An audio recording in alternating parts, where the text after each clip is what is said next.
How to register CRA My Account. Hey everyone, welcome back to the channel. In this video we're going to learn how we can register CRA My Account, so make sure to watch the video till the end. To register Canada CRA account, go to your browser and search for Canada CRA login. You'll find the first link that is Canada CRA Services. So tap on Canada CRA Services here, right?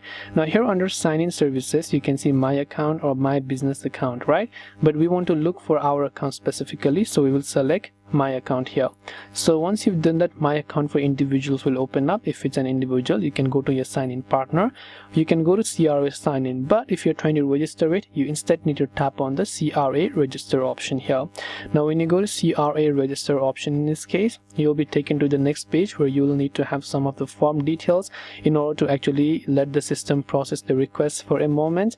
It may also take several minutes to complete this, and you just need to fill in the required documentation. Now you need to have a social insurance number, your date of birth required, and all these details. And after you've done that, you can simply tap on the next option, follow the on-screen instructions to register for CRA My Account. This way you can register for CRA My Account. I hope that this video helped you. If you have got any questions, feel free to leave them down.